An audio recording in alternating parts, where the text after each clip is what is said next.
एक घना जंगल।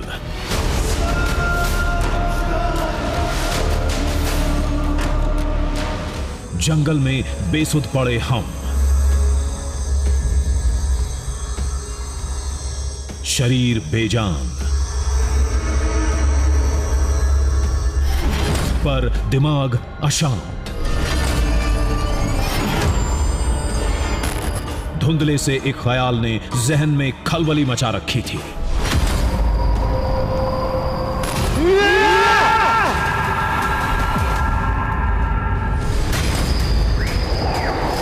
हम उठे और निकल पड़े उन राहों पर जिस पर चलने से लोग आज भी कतराते हैं।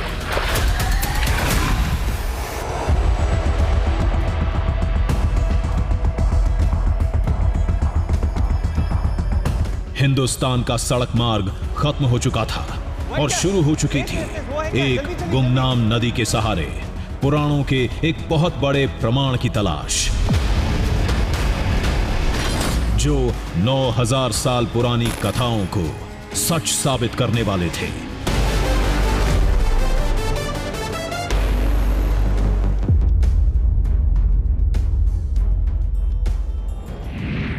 सबसे पहले उस कथा को समझिए जिसका जिक्र शिव पुराण में हुआ। कथा में बताया गया कि जब शिव भगवान काशी जा रहे थे तो उनके पीछे सभी देवता भी चल पड़े। देवताओं का काफिला एक पहाड़ से गुजर रहा था। लंबे सफर में सभी देवता थक कर सो गए। अगली सुबह महादेव ने देखा तो नाराज हो गए और देवताओं को पत्थर बन जाने का श्राप देकर अकेले काशी चले गए।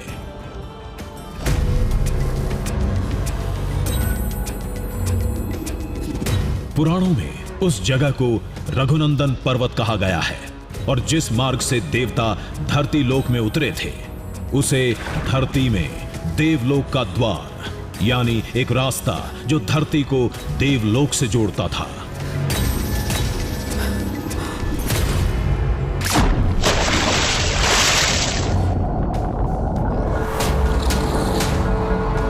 तो कहां है वो देव मार्ग? कैसा दिखता है वो द्वार? क्या आज भी वहां तक पहुंचा जा सकता है? कहते हैं उस दरिया के आगे, उन पहाड़ियों के बीच, उन कंदराओं से आगे आज भी एक अलौकिक रोशनी निकलती है, बेहद दिव्य रोशनी। और उस रोशनी को पार करने के बाद वो होता है जो आपके यकीन को झकझोर कर रख देगा।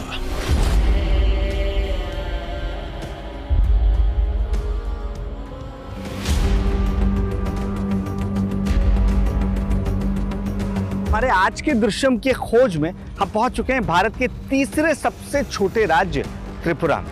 दरअसल यहाँ तमाम कथाएं आपको सुनने को मिलती हैं और उनमें दावा इस बात का किया जाता है कि ये वो जगह है जहाँ देवलोक जाने का रास्ता है, जहाँ देवता देवलोक से आते थे वो रास्ता मौजूद है।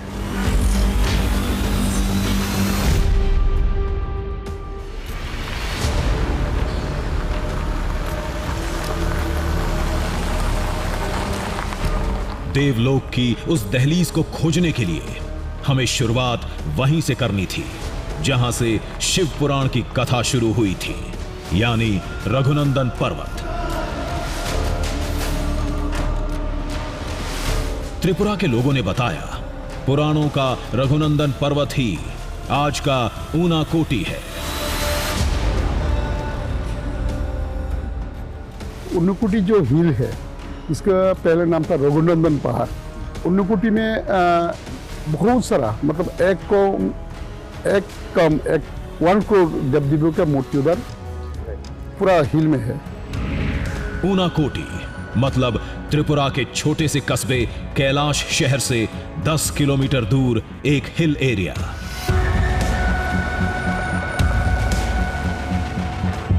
हमने सोचा पहले ऊनाकोटी चलते हैं, वहां की निशानियों को परखते हैं।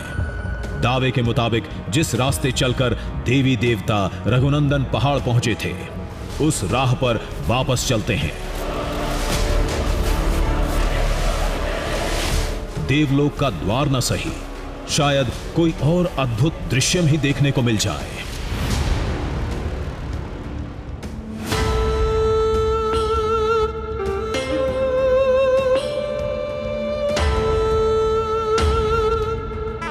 ऊनाकोटी पहुंचते ही वहां की पहली झलक ने हमें लाजवाब कर दिया।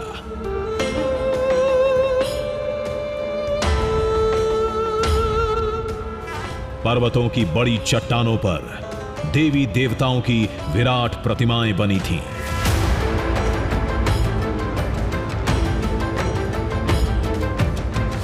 मानो ये कोई वादी नहीं, एक विशाल मंदिर हो।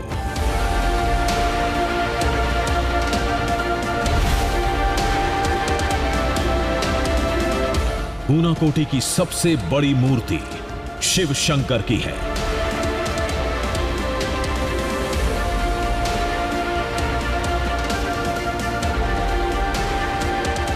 ये एक ऐसा रूप था जो कहीं और देखने को नहीं मिलता।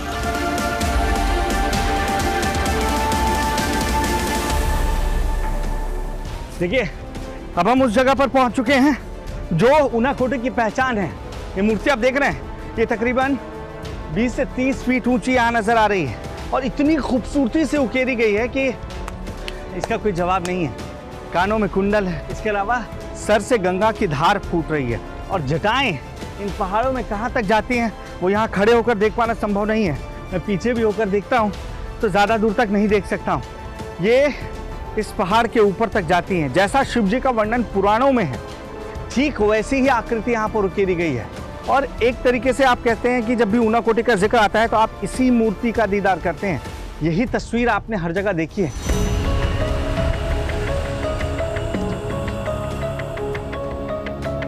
मान्यता कहती है ये वही पौराणिक रघुनंदन पहाड़ है जहां महादेव के श्राप के बाद देवता पत्थर बन गए थे।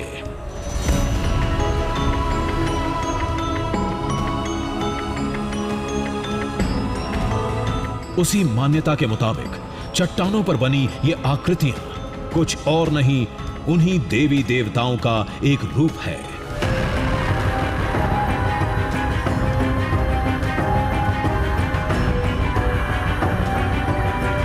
ठीक वैसे ही जैसे अब ये जगह रघुनंदन पहाड़ नहीं, ऊनाकोटी है।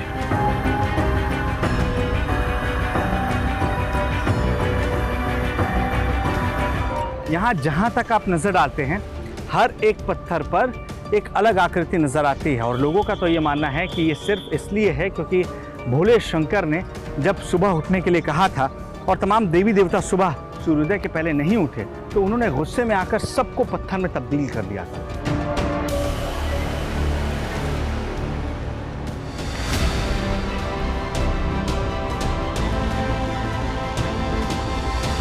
इस जगह के नाम और देवताओं के पत्थर बनने की कहानी में एक अद्भुत समानता है।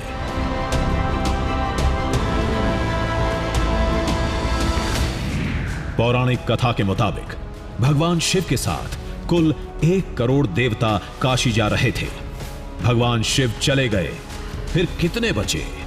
जवाब है 99,99,999।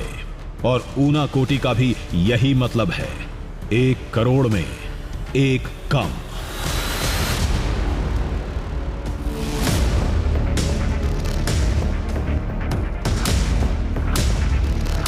किसी ने गिनती नहीं की, किसी ने परखने की कोशिश भी नहीं की। ऊनाकोटी में 99,99,999 मूर्तियां हैं। इस बात को सभी मानते हैं।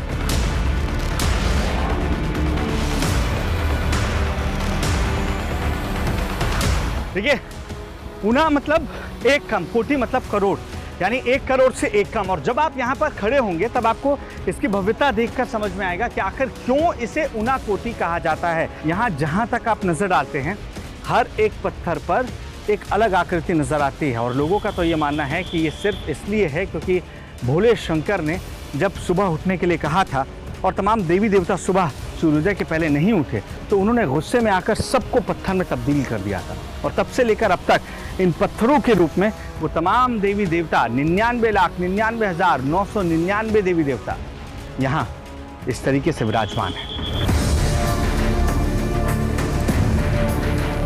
ऊनाकोटी एक पड़ाव था, मंजिल थी वो जगह जिसे पुराणों में देवलोक का द्वार बताया गया है। वही रास्ता जिस पर चलते हुए सभी देव यहां रघुनंदन पहाड़ तक पहुंचे थे।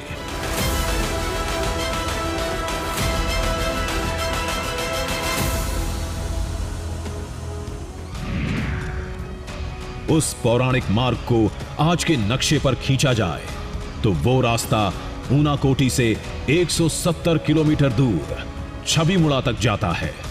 मतलब छबीमुड़ा वो जगह हो सकती है जहां से देवता देवलोक से धरती पर उतरते थे। मतलब देवलोक का द्वार भी वहीं कहीं होना चाहिए।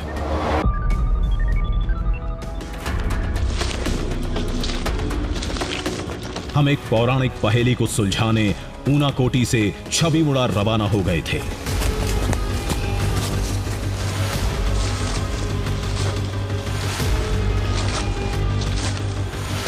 एक ऐसे दैवीय मार्ग की खोज में जिसका जिक्र पुराणों में है, जो पृथ्वी लोक को देवलोक से जोड़ता है।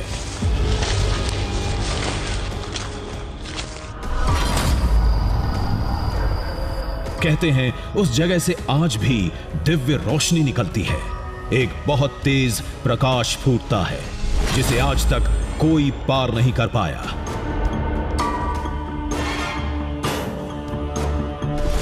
दावे के मुताबिक प्रकाश के दूसरी ओर ही देवलोक का द्वार है, जिस रास्ते देवता स्वर्गलोक से पृथ्वी लोक पर कदम रखते थे।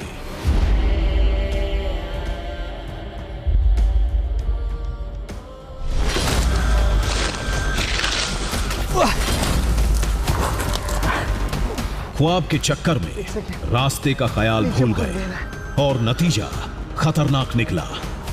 इसी से आगे बढ़ने के चक्कर में अभी मैं गिर जाता, ये पेट टूट रहा है।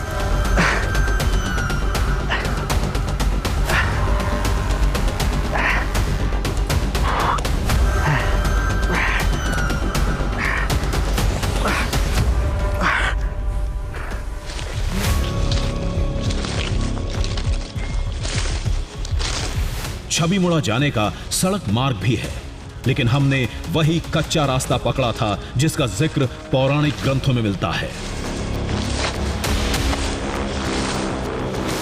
मान्यता के मुताबिक जिन रास्तों पर कभी देवता चला करते थे,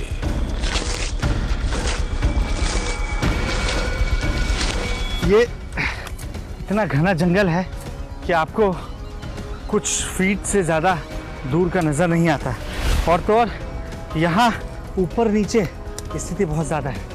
ये देखिए, मैं जहाँ खड़ा हूँ इसके ठीक नीचे एक कदम बढ़ाते ही मैं इस गहरी खाई में जा सकता हूँ। और यही डर हमें सता रहा है, क्योंकि ऐसे हमारा बहुत टाइम वेस्ट होगा। हमें जल्द से जल्द आगे पहुँचना है।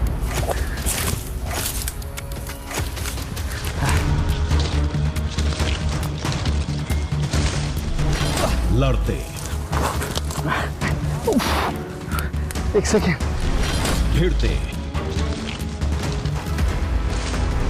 जूझते, ऐसा लग रहा है कि दिन खत्म हो जाएगा, लेकिन ये जंगल खत्म नहीं होगा।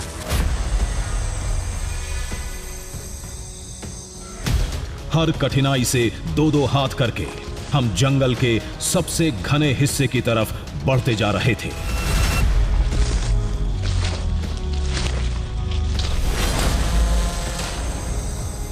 लेकिन दिमाग सवालों में उलझा था। पता नहीं वो मार्ग मिलेगा भी या नहीं। अगर मिल गया तो उसकी पहचान कैसे होगी, उसे साबित कैसे करेंगे, और सबसे बड़ी बात, वो मार्ग आज दिखता कैसा होगा।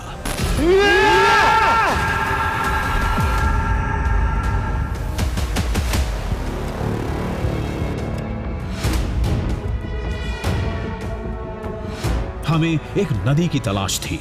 लोगों ने बताया था नदी की धार ही हमें देवलोक के इलाके में ले जाएगी।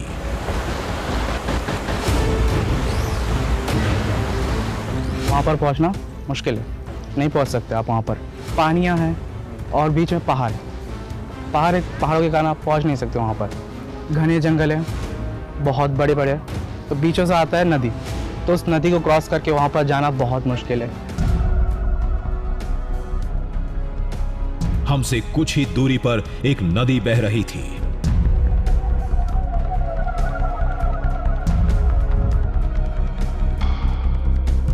खामोश लहरों के साथ, बिल्कुल चुपचाप।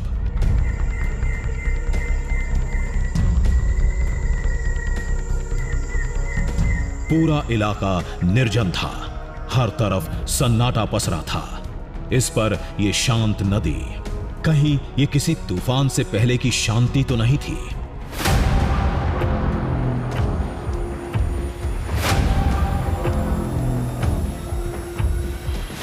खैर, जो होगा देखा जाएगा।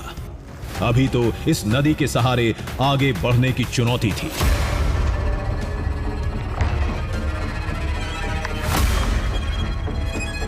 जंगल का रास्ता खत्म हुआ तो नई मुसीबत सामने है। एक बड़ी नदी हमारे सामने। अब इससे पार करने के लिए हमें या तो बोट की ज़रूरत होगी या हम नदी के किनारे किनारे जा सकते हैं, जो कि संभव नहीं दिख रहा है क्योंकि ये रास्ता देख रहे हैं कितना दलदली है। ये देखिए, यहाँ पैर रखने का मतलब है सीधा मिट्टी धंसते जाना। ऐसे में बहुत टाइम लग जाएगा। हमें किसी बोट का इंतज़ार करना पड़ेगा।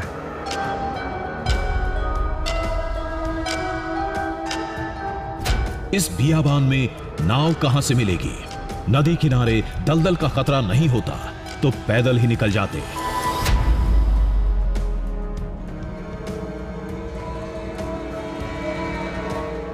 फिलहाल इंतजार के सिवाय कोई रास्ता नहीं था।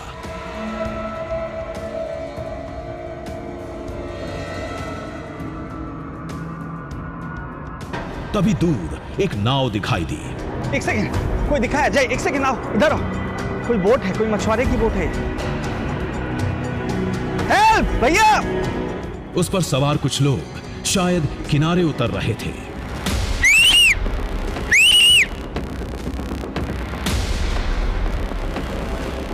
ऊपर वाले ने हमारा साथ दिया। नाविक ने हमारी आवाज सुन ली थी। लोगों को उतारकर वो हमारी तरफ बढ़ने लगा।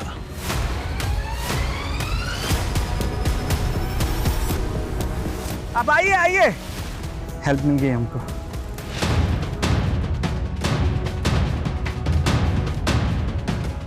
त्रिपुरा की सबसे बड़ी नदी गोमती में हमारा सबसे बड़ा सफर शुरू हुआ।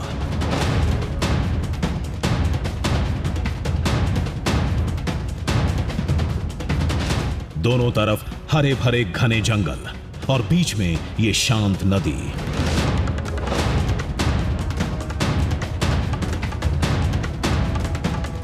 ये जगह किसी स्वर्ग से कम नहीं थी।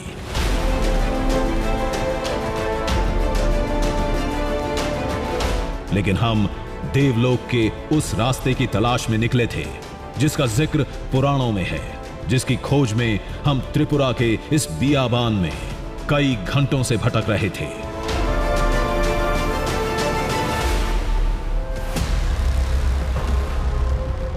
नाव लगातार डगमगा रही है, लेकिन ये गोमती का इतना गहरा इलाका है जहां पर जरा सा भी रिस्क लेना सही नहीं होगा, क्योंकि अभी हम अपने मंजिल से कितने दूर हैं हमें भी नहीं मालूम है।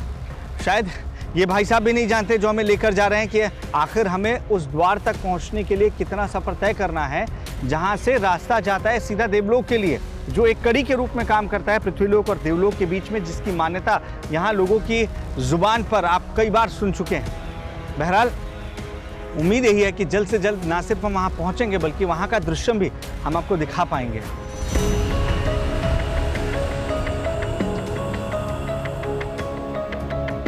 ये जंगल बहुत विशाल है, नदी बहुत लंबी है। आखिर हम कहां तक जाएंगे? कुछ तो ऐसा होगा जो ये बताएगा कि हम सही रास्ते पर हैं।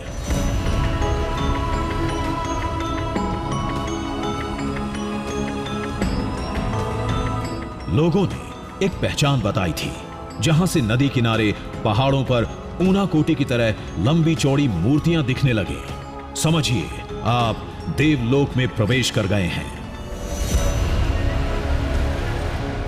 हम इन पहाड़ों पर लगातार वो आकृतियां खोजने की कोशिश कर रहे हैं जिसका दावा लोग कर रहे थे, जिन्होंने हमें कहा कि आप इस इलाके में जाइए, यहाँ बिल्कुल आपको वैसी ही आकृतियां देखने को मिलेंगी। यहाँ आपको विष्णु लोक, आपको शिवलोक और आपको ब्रह्मलोक का नजारा देखने को मिलेगा। फिलहाल यहाँ सिर्फ और सिर्फ ये घने पेड़ नजर आ रहे हैं दोनों तरफ।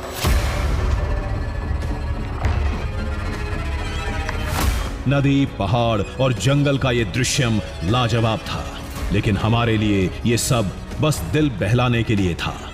दिमाग में तो बस देवलोक का द्वार घूम रहा था।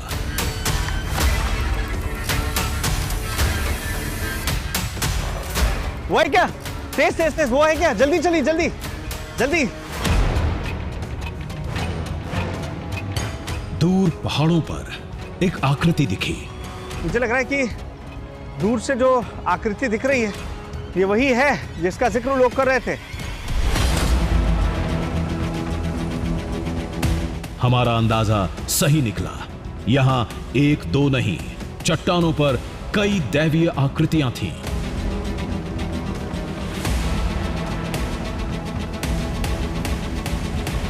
ये देखिए आप, ये पहली बार मैं देख रहा हूं नदियों के तट पर, यानी आप समझिए कि सबसे बड़ी नदियों में से एक गोमती नदी के किनारे पर इस तरीके की आकृतियां नजर आ रही हैं। आप देख रहे हैं, 1 2 3, यहां 3 चैम्बर नजर आ रहे हैं।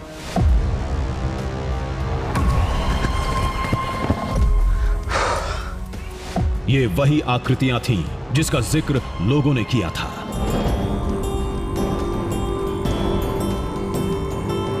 हम शायद देवलोक के इलाके में प्रवेश कर चुके थे। देखिए, दूर से समझना मुश्किल था, लेकिन पास आकर भी मैं ठीक ठीक नहीं समझ पा रहा हूँ ये देवी की मूर्ति है या भगवान शंकर हैं, क्योंकि जटाएं आपको नजर आ रही हैं। ये तीनों मूर्तियाँ बीच में आप देखिए कि पद्मासन में कोई योग करता हुआ ध्यान करता है, तो ये शिव जी की मूर्ति हो सकती है। लेकिन एक नज़र में आपको ऐसा लगता है कि ये 3 देवियों की मूर्ति भी उकेरी गई है। जैसा कामाख्या देवी मंदिर में आपको मूर्ति नजर आती है, ठीक वैसी ही मूर्ति ऊपर नजर आ रही है।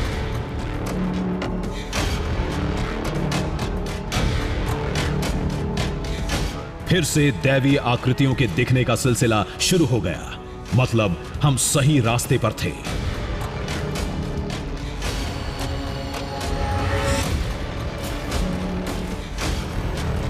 एक उम्मीद जगी, अब शायद हम वहां भी पहुंच सकते हैं जिसे पुराणों में देवलोक का दरवाजा कहा गया है।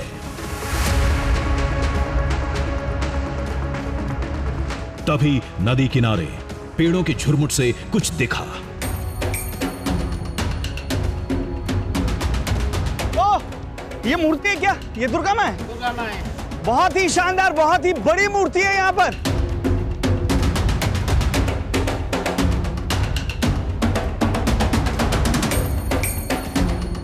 इस प्रतिमा की आभा कुछ ऐसी थी कि पहली बार देखने वाला इंसान हैरत में पड़ जाएगा।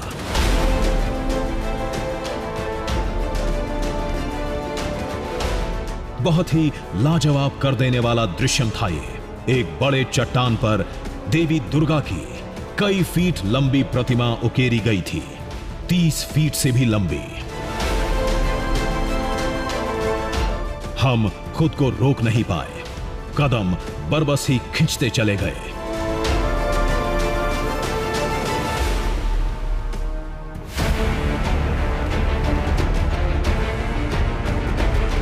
सोचिए, जहां आज 21वीं सदी में पहुंचना इतना मुश्किल है, लगभग नामुमकिन, वहां कब यह मूर्ति बनाई गई, किसने बनाई, ये कोई नहीं जानता है।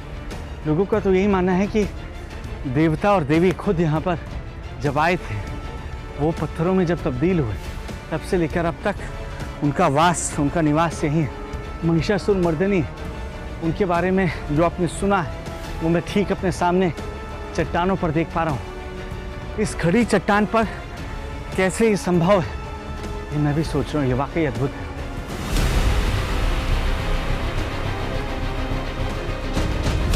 सब कुछ वैसा ही हो रहा था जैसा पुराणों में लिखा है, जैसा लोगों ने बताया था। ये सारी बातें एक ही तरफ इशारा कर रही थी।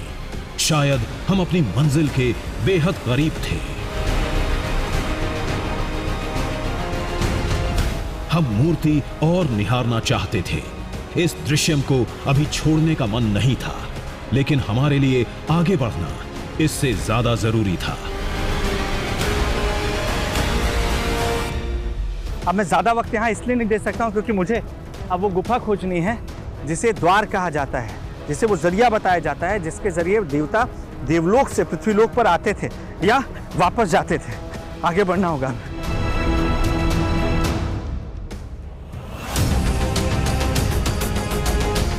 अब वो घड़ी करीब थी जब हमें उस पौराणिक द्वार की खोज में जंगल में उतरना था।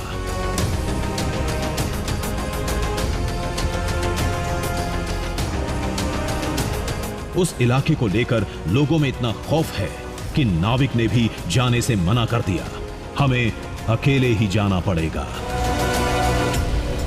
इनका कहना है कि गुफा यहीं कहीं इन पहाड़ों की चट्टानों में छिपी हुई है, लेकिन ये उसके भीतर नहीं जाने को राजी हैं। इनका कहना है कि हम सब उससे डरते हैं क्योंकि उसके अंदर न सिर्फ देवता बल्कि नाग का वास है, और यही वजह है कि अब हमें कम से कम वहां मुहाने तक ये छोड़ दें, उसके बाद हम उसके भीतर जाने की कोशिश करेंगे।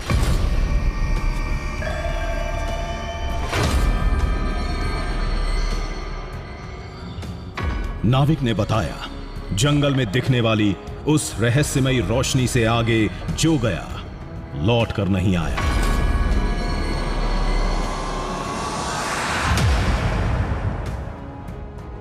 हमें भी मना किया, लेकिन हमें इन बातों की कोई परवाह नहीं थी। अब वो मोड़ आ गया जहां से हमें जंगल में जाना था, लेकिन नाव वाला इतना डरा हुआ था कि उसने नाव किनारे लगाने से साफ मना कर दिया।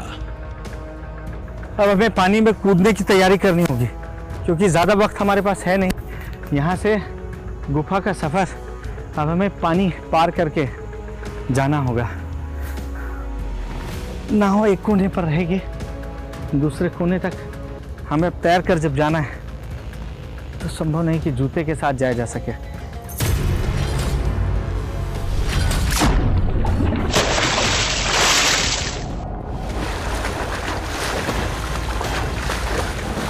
हम भी कहां पीछे हटने वाले थे। नदी की लहरों को चीरते हुए किनारे पहुंच गए। अब हम किनारे पर पहुंच चुके हैं। वाह, एक सेकंड, मेरी पूरी ताकत खत्म हो गई है। अब यहां से गुफा कितनी दूर है हमें मालूम नहीं।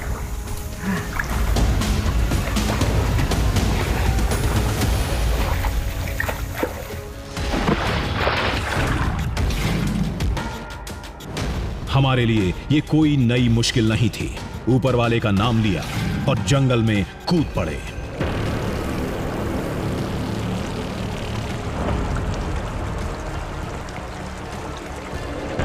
देवलोक का रास्ता कैसा होता है, कैसा दिखता है, हमें किस रूप में मिलेगा, कुछ नहीं मालूम।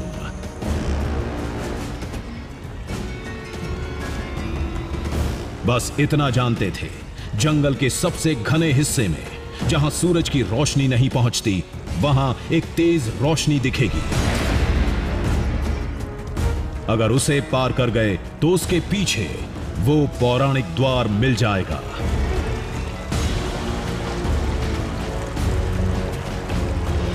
घने जंगलों के बीच, इतने घने जिनसे सूरज की रोशनी भी नहीं पहुंच पा रही, हमें लाइट का सहारा लेना पड़ रहा है, और इस सक्रिय से रास्ते से होते हुए हम आगे बढ़ रहे हैं। अब लोगों की मान्यता को सही माने तो ये वही जगह है जहाँ कभी 1 करोड़ देवी देवता होकर गुजरे थे।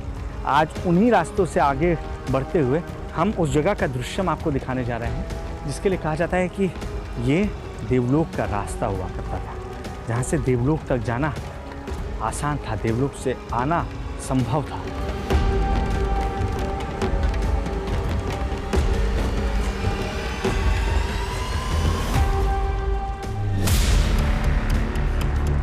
लेकिन ये जंगल तो कदम कदम चौंका रहा था। कहीं इतना घना था कि लाइट की मदद लेनी पड़ती। तो कहीं सूरज की रोशनी आगे का रास्ता दिखाने के लिए मौजूद रहती।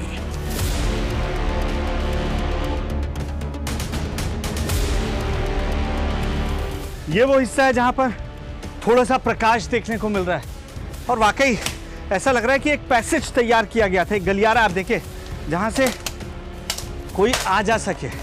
और यही कहानी जुड़ती है देवताओं के आने के रास्ते से। यहाँ कई छोटे छोटे वाटरफॉल्स बारिश के समय में देखने को मिलते हैं, क्योंकि चारों तरफ ये पहाड़ से घिरा हुआ है। और देखिए यहाँ पे भी शायद बारिश के समय पानी बहता होगा, जो आकृति है। आगे देखते हैं।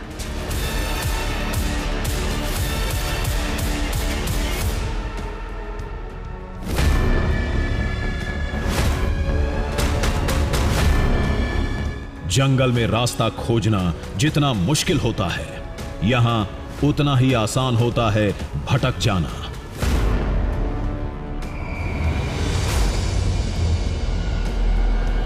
जंगल और घाटी की ये भूल भुलैया दिमाग को उलझा रही थी, लेकिन हमने भी चुनौती के हर चक्रव्यूह को भेदने की कसम खा रखी थी। यहाँ आवाज में कितना इको है, आप समझ सकते हैं कि एक कॉम्पैक्ट जगह पर हम हैं। अगर अभी बारिश हो जाती है तो हमारे लिए यहाँ से निकलना नामुमकिन हो जाएगा, क्योंकि सारा पानी पहाड़ का इस रास्ते से होकर जाता है। शायद पैसेज इसलिए इतना गहरा हो गया है। ओह, ये तो अंत आ गया है।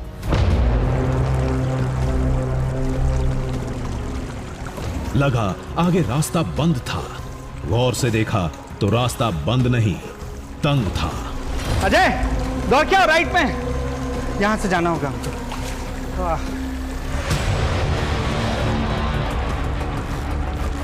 हम जिसे अंत समझ रहे थे, दरअसल वो उस दुनिया का आरंभ था जिसकी तलाश हमें यहां तक खींच लाई थी।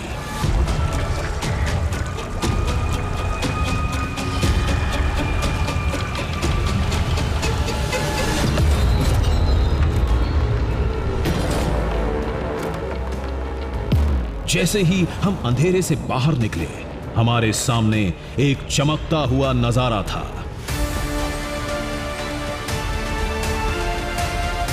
सूरज की तेज रोशनी से पूरी घाटी हीरे की तरह चमक रही थी।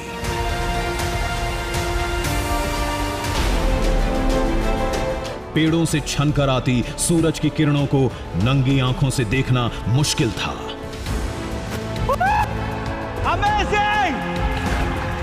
अजय देखो, कितना खूबसूरत है ये।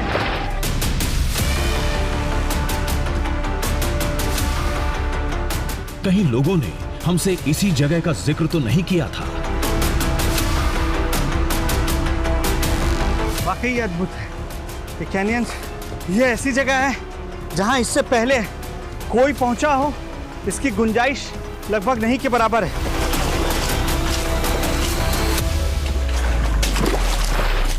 हमारे हिसाब से ये पूरे जंगल की एकमात्र जगह थी जहां इतनी ज्यादा तादाद में रोशनी फैली थी।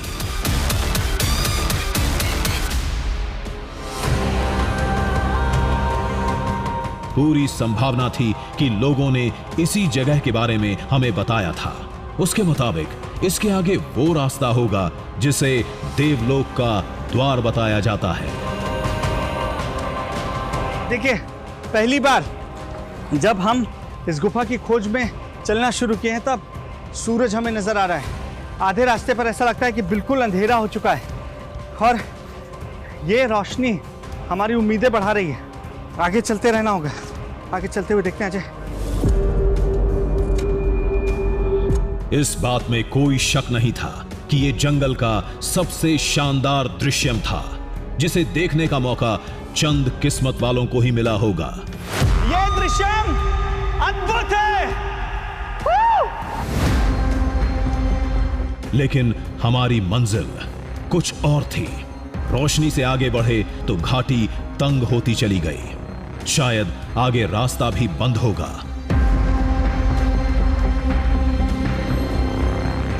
एक बात तय थी, इन रास्तों पर चलने वाले हम शायद पहले इंसान थे।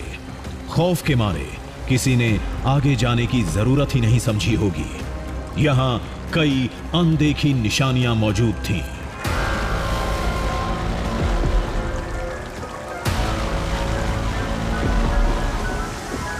हैरान हूँ कि ये कैसे संभव है।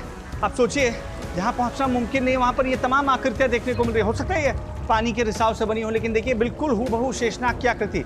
ये भगवान गणेश लंबोदर, जिनका पेट यहाँ पर देखिए काफी बड़ा सा, चेहरा पानी की वजह से थोड़ा धूमिल हो गया होगा।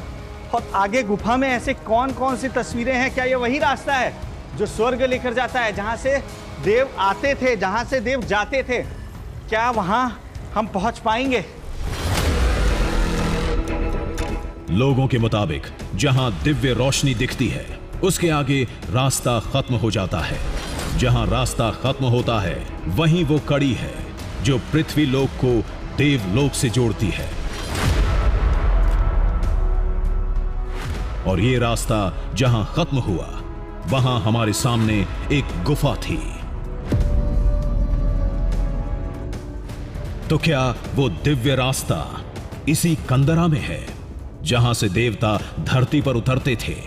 महादेव काशी गए थे। हमें वो गुफा मिल चुकी है। इस गुफा के भीतर हम दाखिल होंगे और ये लाइट कब तक हमारा साथ देती है ये देखना है।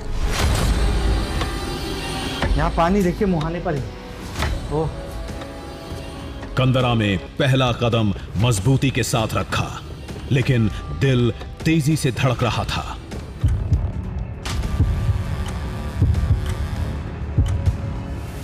कोई कहता है विशालकाय सांप रहते हैं, किसी के मुताबिक यहां खतरनाक जानवरों का बसेरा है। तमाम बुरे ख्याल दिमाग की नसों को हिला रहे थे। ये आपको देवलोक तक लेकर जाएगी। इतनी गुफा आगे कितनी सक्रिय होती है, या आगे कहीं रास्ता मिलता है या नहीं।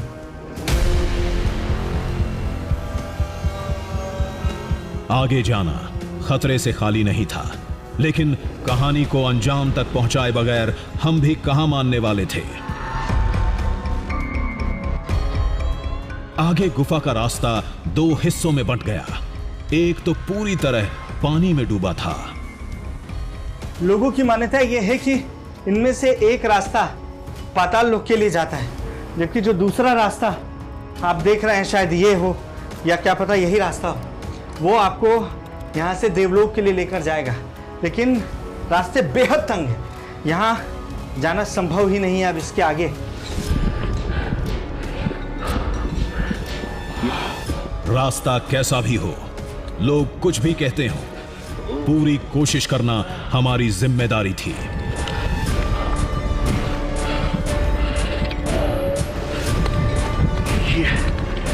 जहां तक जा सकते थे वहां तक गए, लेकिन एक मोड़ ऐसा आया जहां शरीर बुरी तरह फंस गया।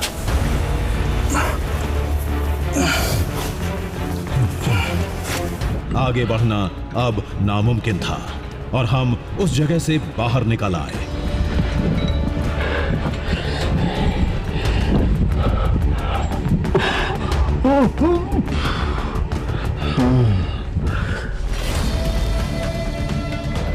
हो सकता है पहले ये गुफा लंबी होगी, किसी और हिस्से में खुलती होगी, लेकिन आज इसकी पहुंच वहीं तक है जहां तक हम पहुंचे थे।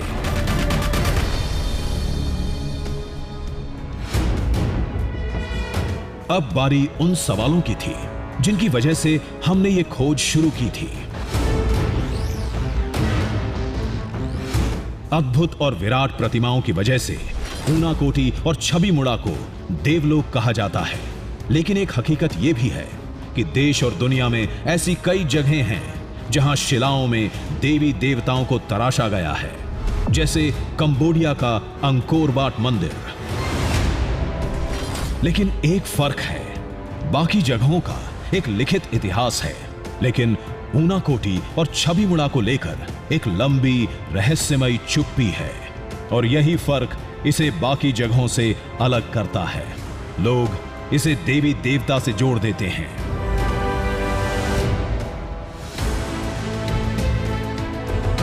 जिस चमक को लेकर देवलोक का रास्ता बताते हैं, असल में वो जगह कुदरती तौर पर इतनी अद्भुत है कि पौराणिक कथाएं सुनकर वहां पहुंचे लोग उसे देवी देवता से जोड़ देते हैं।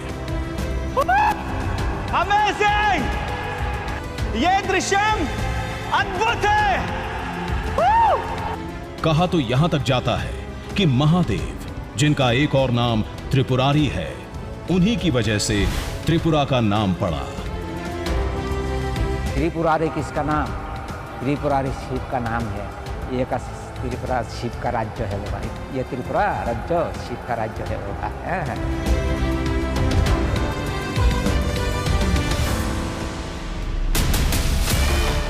रहस्य भले ही अनसुलझे हों, लेकिन एक बात में कोई शक नहीं, इस इलाके में कुदरत ने अपनी जो कलाकारी दिखाई है, इससे ये जगह वाकई में जन्नत लगती है।